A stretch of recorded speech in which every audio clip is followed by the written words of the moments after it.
In the past 50 years or so, there has been an increased effort to protect our oceans. Conservation, regulation, and education are needed now more than ever to preserve our ocean and by extension the entire planet. Climate change, fisheries data from around the world, and ocean pollution all emphasize the need to protect and save our local environments now. Commercial fishing is responsible in large part for most of the seafood eaten around the world. Some commercial fishermen use dredging nets, trawler scrapers, gill nets, and long lines to maximize their catch and increase their profits. All too often, these fishing methods destroy benthic habitats and result in large-scale death of bycatch species which were not intended to be harvested.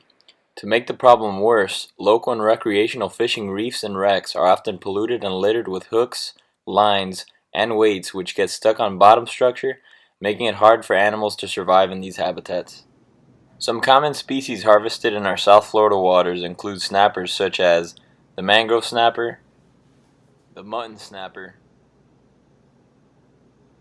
the schoolmaster snapper, and the dog snapper.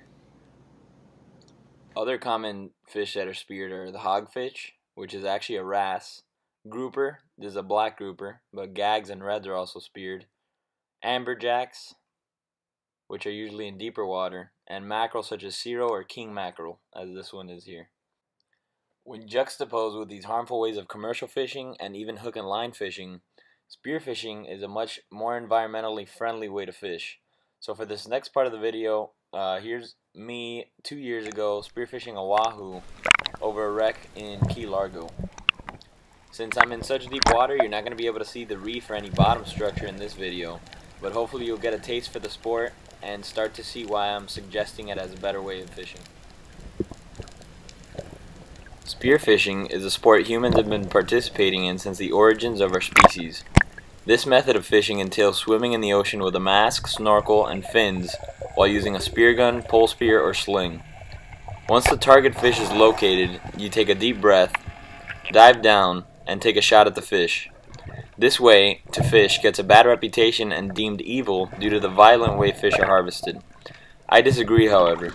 I believe that enjoying the beauty of the ocean by swimming in it, cleaning up pollution under the waves, and harvesting a few fish selectively in a day is much less violent and damaging to our oceans than ripping holes in mouths and stomachs of countless fish all day of all species and sizes with hooks and tangling the bottom up with lines and weights.